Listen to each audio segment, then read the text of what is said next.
Episode number 426. And what we see is a lot of companies, big and small, are really going back to the basics of, who are we and what is our proposition? What does that mean? And how does that really interact with the actual target audience? And that's the key. Welcome to the Be Real Show with Travis Too Tall and Huff, where we talk about life, dreams, social media, and business.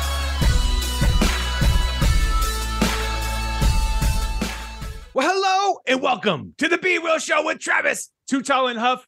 Folks, you know your boy is always fired up, ready to bring you a little fuego in your days, nights, weekends, or whenever you are listening to the show today. But after this show, I think you're going to want to think about your brand different. The fact that you can track your brand using AI and obviously the measurement. We're living in a future that, your marketing is not just, the olden days when I first was getting into it. We now can track everything, and that's personally why I love the new world we live in, especially with AI, because they can help us and assist us with some of these hard tasks that we're going to get into. But I'm bringing you our featured guest today, Miss Angeley Mullins. Angeley, are you ready to Be Real today? Of course. She's bringing that fuego, folks, and Miss Angeley has a ton of experience coming from working from global brands all over the world. And we're going to get into that. We were talking about just where she's at now in Berlin, Germany, but working with high growth startups and large scale companies. And now working as the CMO, CGO of Latana, which is an AI powered brand, working with some of the biggest brands in the world here, looking at your website. But it's all about building that brand loyalty. And talk to me about first, before we get into the business, were you always into marketing? Were you always into being creative, advertising, doing things, creating campaigns, even as a kid? I actually started out in sales. Okay. I started out in sales for finance companies. And I mean, if everyone kind of dials it back to the time of GFC, I was working for Lehman Brothers at the time and, saw everything crash. Wow. Was doing, more kind of straight old school sales. But then, in the sales community, I kept having so much questions about marketing and how people are positioning things. And somebody's like, well, why don't you just take a look? And I was like, oh, maybe I should. And That's how I made that transition. But it's really important for marketing leaders and frankly, digital. And maybe there'll be another point of our conversation, but really marketing leaders are now turning into the new revenue leaders. So it's important for people to have a well-rounded perspective of what's going on with each individual function, because it's an integrated system. And marketing now, especially with social and digital, there's so many ways that the customers communicate with you. Back in the day when we first were starting the social media agency, it was, we're just promoting kind of a one-way message. And then obviously you started to get the comments back and people were coming back to you, could comment back. And then the whole DM thing happened where people then could direct message you about their customer concerns, positive or negative. They could buy a $45,000, $50,000 vehicle in the DMs. No one saw this. This is private information. That's what people were doing. The start of this one-on-one communication with the brand that could happen if done well, whether you're a large brand, very hard to do. Taco Bell or some of the biggest social media, very hard to break it down and have micro communications. If you do, congratulations to you. A lot of them have looked to AI and chat bots and things like that over the years. Not the same as a human, not the same. Good, but not exactly the same. But that's where the start was. It was just this one-on-one communication. I remember this one transaction where this gentleman was asking about a Mercedes, and we ended up finding him the car. And it was all in the DM. It was private. No one saw it. It wasn't social media out there for the world. It was this one-on-one personal communication that could happen, kind of like them having access to your email address. You know what I mean? Like if you're a celebrity and they have access to your DMs and you can respond to them, it's the same kind of idea. And I'm sure since then, many, many business transactions and opportunities and podcast shows and interviews and many things have happened privately. No one saw it. The public didn't see it, but it was between the brand, the human, or brand to brand. This brand working with that brand, kind of doing some partnerships, influencer marketing, so many things. But today, it's just important to kind of track not only where your influence is, but maybe where the negatives are about you and helping that too. We always look at that too, try to get to the right audience too is something you guys are looking at as well. Is our brand resonating with the right people? So talk about Latana, if I said the right name correctly, and kind of how you guys are helping brands and what you guys do. Of course. So, at Latana, we are a B2B SaaS company. We focus on brand performance, brand insights, brand analytics. And, the story in marketing, like you were saying, it used to be a direct, to consumer marketplace, very siloed, very unique. Right. Now what's happened over the years is not only do you have AI, but you have the age of personalization. So mass communication to a personalized audience. So you have all these algorithms going on, and every marketing or digital leader knows there are tons of tools out there. There's a tool for almost everything. Too many tools. I'm just joking. We love the tools. But it's hard. It's hard to know what tool to choose. You're right. I mean, there's a lot of opportunities. So what's happened now is that's led to a state of what we call data paralysis. So if you're a digital leader, you have all these tools and you're looking at the data in front of you and you're thinking, okay, well, which ones do I listen to and what really makes sense? What we've lost over the years is the context behind the information. We have all these KPIs, but the KPIs don't mean anything anymore. And so that's where that new kind of era of this data paralysis is coming about. In the arena of marketing specifically, we have a lot of things for demand gen, paid marketing, and SEO, social. Right. But there's still this thing called brand. And frankly, brand is the original thing. Oh, yeah. But for whatever reason, it's been this last era of marketing, this last arena that really hasn't been quantified, that hasn't been measured or scaled. So imagine the United States, if you do a Super Bowl campaign, do something brand wise, how do you know what that really added? The added value to that. Let's say outside of the raw number, like you're saying, like, oh, it reached 1 million, 10 million people, let's just say. But you don't know how that impacted friends told friends. They now are loyal forever. You can't really track, or it's hard to track what that impact really was. Exactly. And what you see in this era of, I would say, performance marketing and what we call data-driven marketing is everybody has a KPI. Yeah. But then what happens is, especially with scale-ups, they'll do performance marketing to get up to speed, to get their revenue growth going. But then what happens is they hit a wall. And they hit a wall of what I call the hungry paid marketing monster. Right. Yeah. You just pay. Yeah. And they can't get past it. And there's only so much you can reduce your CAC or your CPLs, et cetera. And so then what happens is they actually start to do what I call the real work in marketing, which is the positioning, the value propositioning, frankly, the product market fit. Right. And they start to say, does our product actually match the market? Is our positioning actually work? What is the perception that consumers have of our brand and who we are, our identity and our essence? And I would say about 80% of these companies figure out through brand performance that they don't have it right. Yeah. They have it absolutely wrong. Wow. And so then that's when they start to do what is the fundamentals of what should have been done at the beginning. So we'd work with a lot of brands who they launch into different markets and they're said, oh yeah, we know who our target audience is. We know exactly what they're looking for. We know exactly what they associate our brand with. And then we said, okay, let's test it out. Yeah. We get a population of their target audience. We ask them all the relevant questions. We come back and we say, oops, sorry, actually, they don't think they don't. Yeah. So, wow. So you're able to use AI to essentially test a client's brand within an audience to see if that's actually resonating with them. Yeah. So two things. The first way that we do it is actually mobile optimized surveys. Got you. So in this day and age, what do most people have? A mobile device. Right. And everybody has gone on YouTube or shopping or video games, whichever, platforms or apps that they use. And so we serve up non-incentivized surveys. Got and you. So people are taking these surveys.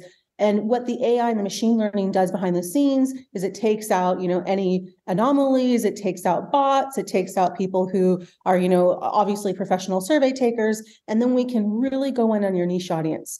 The example I always like to use, real example from the United States, pet food company said, we want every, for this example, female, this age group that has a Chihuahua, New York City. Wow.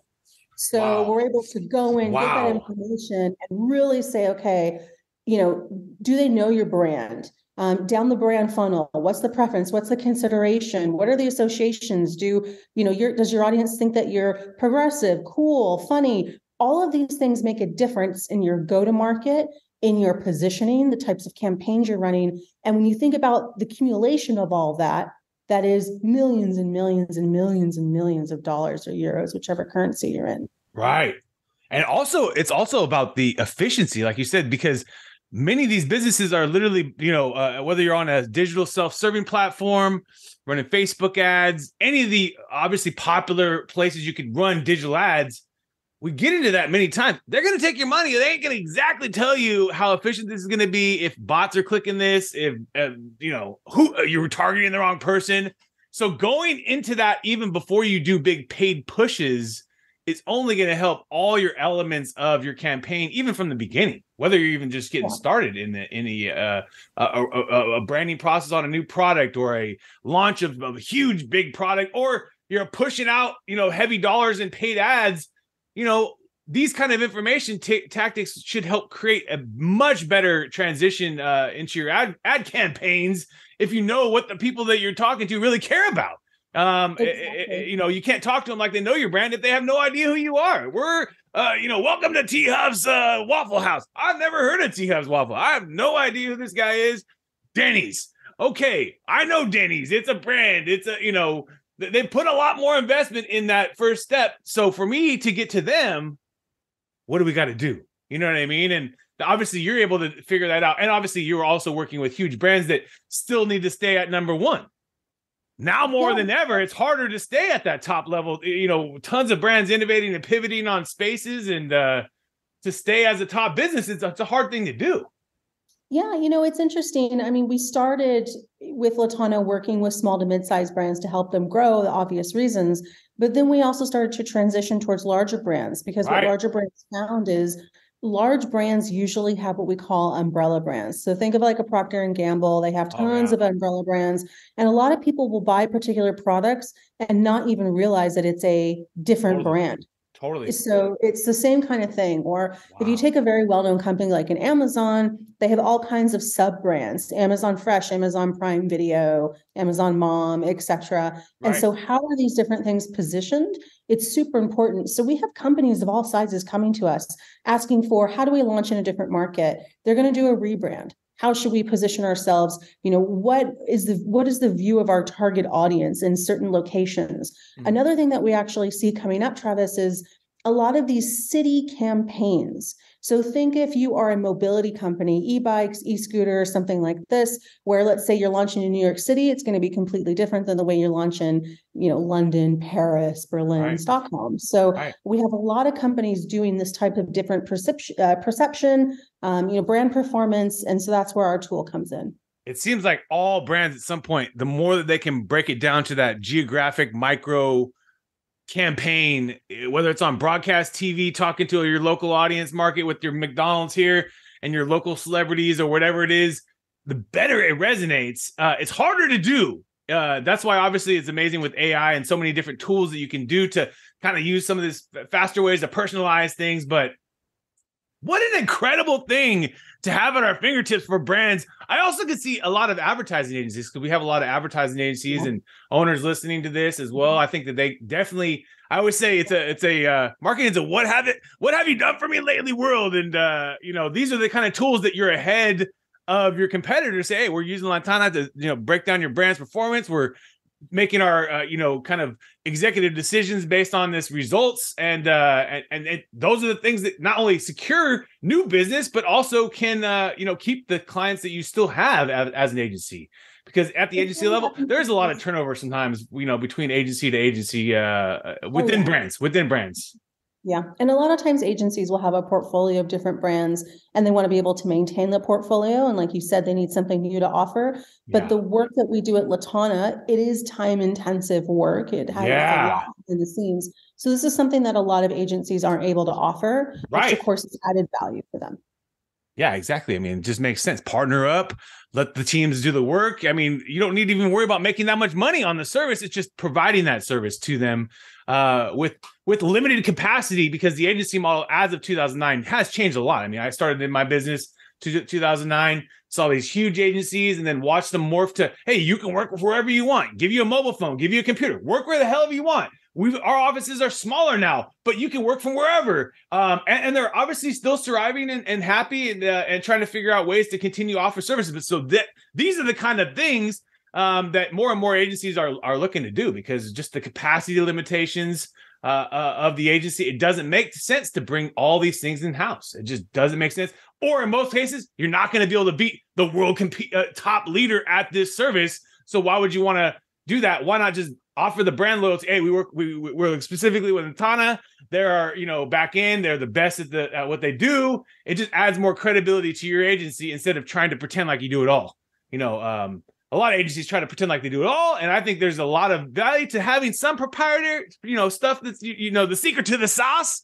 But I think there's also a lot of great things. Hey, we work with Latana, we work with Sprout Social, we work with because why not? It just builds more recommendation to who you are as an agency, being that you're using the top level services, then trying to pretend like they're all yours, white labeling them and doing things like that. I'm not saying there's nothing wrong with that either, but I think that either one, kind of works for different agencies. Every agency does seem to be different. Every brand's different. I'm sure every, company you've worked for is different. That is what makes us all unique. But I just love that we have these kind of tools for brands that are able to, use, and I think honestly avoid a lot of wasteful spending, and having more efficient and effective campaigns to deliver if you are going to go to paid, or just even anything you do with your own resources of your team, to have the information ahead of time versus trying to think try to pretend like you know it. Important point. It's not just about paid marketing, although I emphasize that because a lot of companies use that because it's the low-hanging fruit. Absolutely.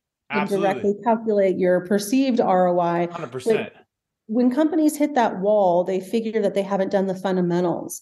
And so that could be anything from SEO to content to positioning to value identity, et cetera. And so this is where Latana comes in. And what we see is a lot of companies, big and small, are really going back to the basics. Yes. Of, who are we and what is our proposition? What does that mean? And how does that really interact with the actual target audience? And that's the key. A lot of professionals, and this isn't just marketing, this is sales, go-to-market, anything, even product.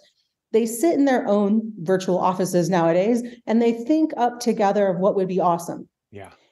They don't put the customer in that equation. So they're thinking it up in a cave, so to speak, and they put it out there and they're hoping and praying that it will resonate. Fishing for something.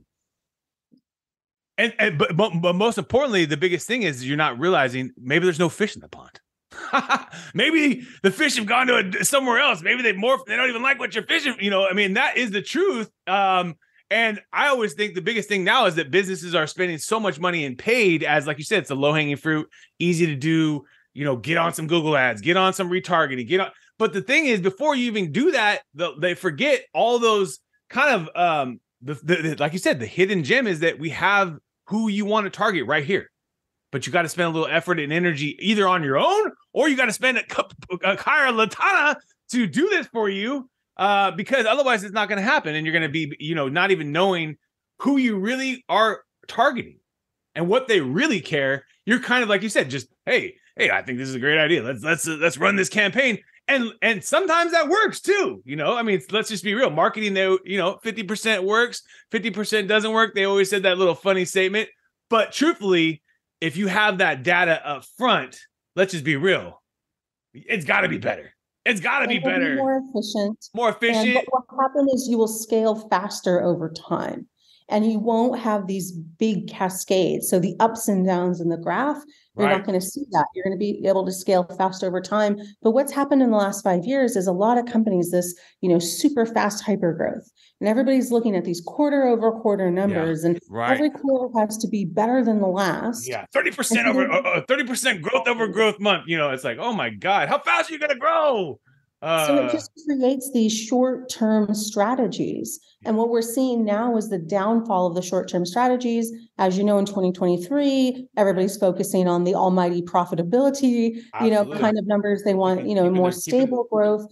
So this is where our service really comes to play. And what we find is better targeting, and I don't just mean the paid marketing sense, but better product market fit, better audience recognition, more efficiency in marketing and brand spend. So that's more longevity and stability in your growth.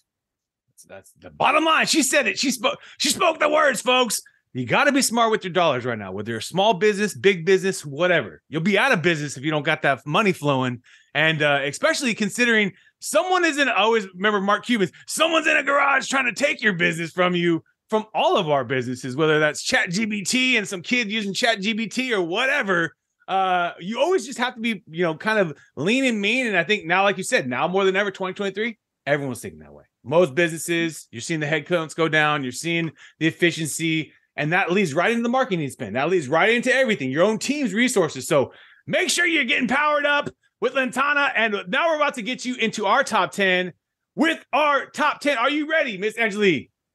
Absolutely. Here we go. Apple or Android? Apple. Apple. Netflix or YouTube? Netflix. Netflix. Instagram or Facebook? Ooh, neither. TikTok. TikTok to the moon. Chicken or steak? Chicken. Chicken. Laptop or smartphone? Smartphone. Smartphone. Spotify or Pandora? Ooh. No. That depends on the vibe usually, but depends on the vibe, yeah. Depends on the vibe. Let's go. Movies or video games? Movies. Movies. Reading books or listening to books? Ooh, reading books. Reading books. Get the physical, folks. Mark those books up. Take a pen and what I always like about a book is that you can give it to somebody. I know it sounds corny, cheesy. It's a gift though, too. Let's just be real. Like my sports card trading business, I can enjoy it, but then I could give it. I could give someone a trading card, a Pokemon, or a premium product. Anything that's written in physical now is completely considered premium. It's vintage. It's already vintage, folks. The second it got printed, it was vintage already. Stocks or real estate if you're thinking about investing? Oh, land. Get the land, folks. And then for vacation, oceans or lakes? Oceans. Go to an ocean. What ocean would you go to right now if you didn't have to work and you're out on the ocean? Oh, which ocean? Gosh. The whole world. You've been in a lot of places, so the whole world's at your...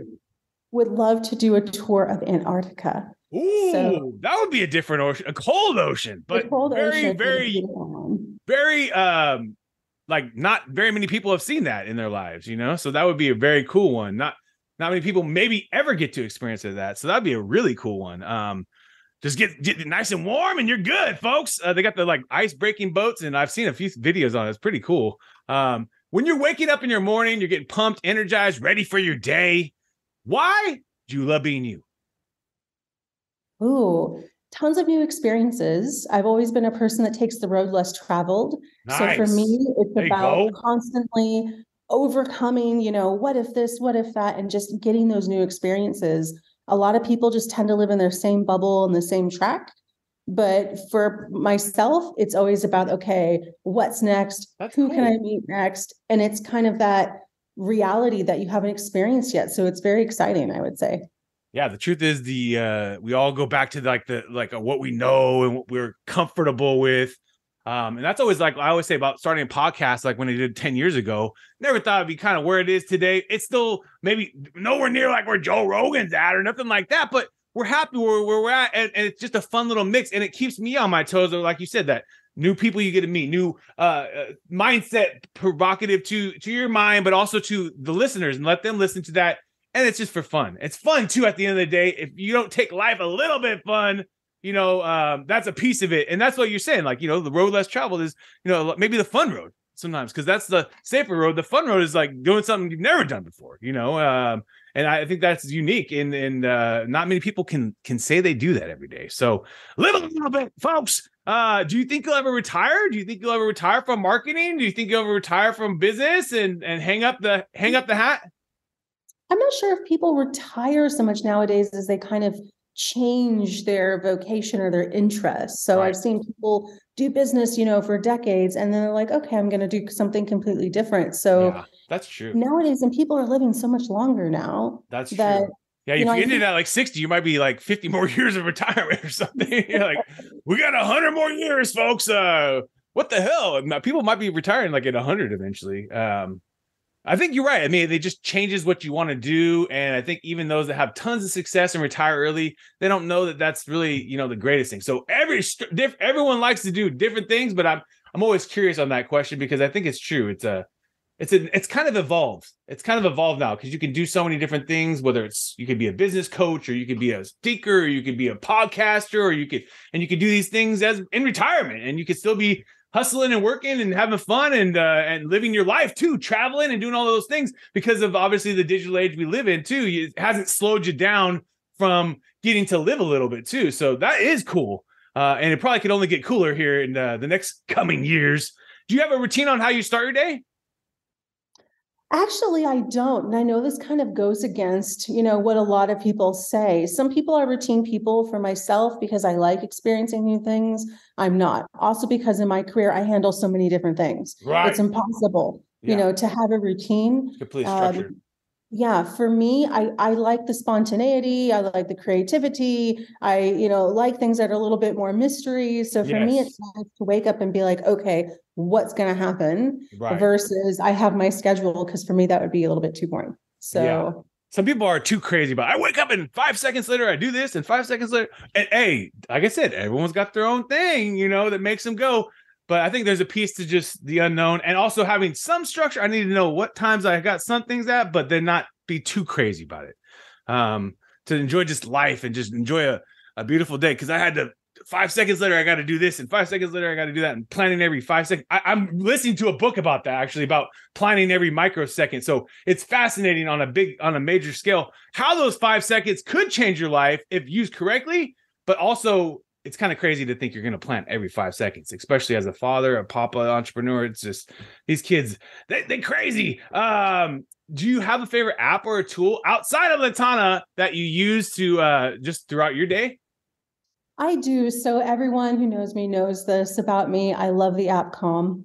I'm absolutely obsessed with it. It's the competitor. It's a great app. Headspace. Oh, yeah. It's an amazing app. Every single thing about it, not only the meditations, but they have sleep time stories. They have, journal diaries. It's just great to take a moment to reflect. Right. So for me, I love it. I also love the UI of that app.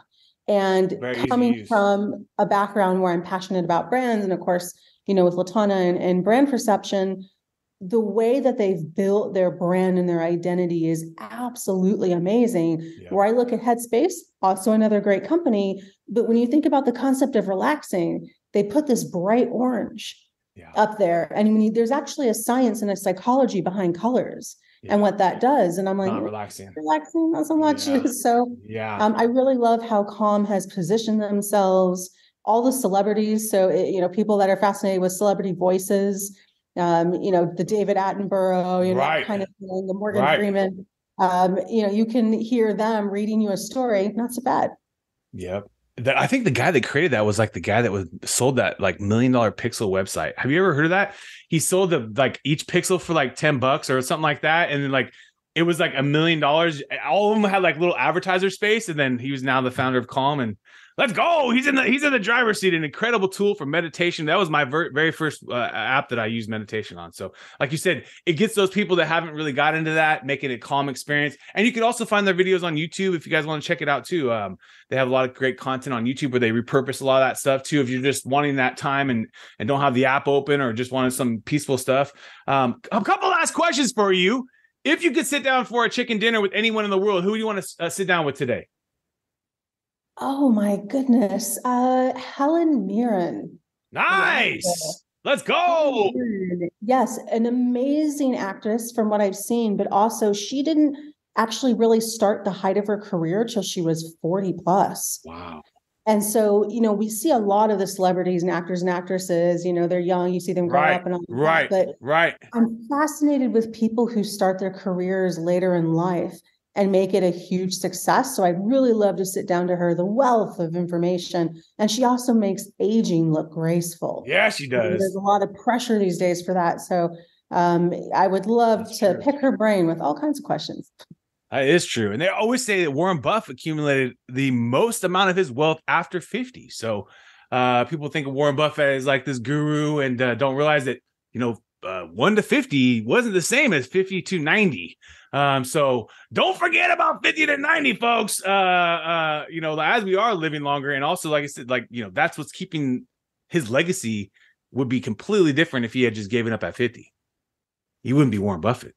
Let's just be real. So, and the same with the actress here. If she just gave up at 40, they don't want me. They only want 20-year-olds. Not the same. So don't give up on the dream. Where's your favorite place to hang out? You said TikTok, but you're also on LinkedIn as well. So we can send people there, I think, on the LinkedIn as well. And then do you do TikTok in case anyone's interested in TikTok on you? I don't have. Or just mostly just looking. Got you. Mostly just search. Yeah. There you go. They have the best content on there. It's incredible. But talk about the business and brand too. Can we send people there? Where's the best place for people to find them about them as well? So we can put that in the show notes. Just go to latana.com. Got you. So we have, under the resources section, we have a plethora of resources, guides, reports, webinars, podcasts, of course. Let's go. All kinds of different things, everything from starting your brand to rebranding to building a new brand to how to change to all kinds of micro, channels and segmentation. Yeah, huge resource. Go check out the resources. I always say that's like the hidden spot for most businesses. They put tons of great content in there.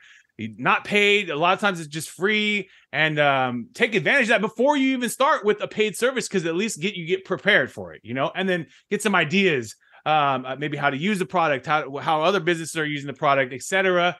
Angela, I appreciate your soul and energy for taking the road less traveled in life, for always exploring this incredible world. You have gone all over the world. You're out in Berlin, Germany, as we're speaking, but you're doing it at grace. You're doing it incredibly. And like I said, this is the future we live in today. So learning about these businesses and brands, learning how to use them. I just commend you so much. So thank you folks for listening today. You've been hanging out with Miss Angeley Mullins and Travis Too Tall and Huff. We want to thank you again so much for your time today. And let's keep being real. What another epic episode. And if you enjoyed the episode today, can you please do me a favor and subscribe to our podcast, The Be Real Show, on iTunes or your favorite podcast platform. And also take a little time today, if you don't mind, and give your boy T Huff a review. I would really super appreciate it. And thank you so much for listening today. We're all going through a lot right now. And Real-Time Outsource, my business, is giving back to local and small businesses. Through our social media services and campaigns, we are actually helping small businesses get more exposure during these times, and also when we get through these times. At the end of the day, we don't know how long this is all going to last, but most importantly, you got to think about your business right now and take it seriously. So come check us out at realtimeoutsource.com, realtimeoutsource.com, and we would love for you to qualify and get the process started where we can take a look at your business and see if we can qualify you for some of our services. At little to no costs for most of the businesses, and some businesses, you're going to have to pay, but that's just part of life, right? But most importantly is that I think this is the time, folks, that you can actually help thrive in your business. And so I would love to help you personally with our team. We're all going through a tough time right now. So take advantage of us. Realtimeoutsource.com. Check us out. And we would love to do some business with you and help you with your social and digital media in 2020 and beyond.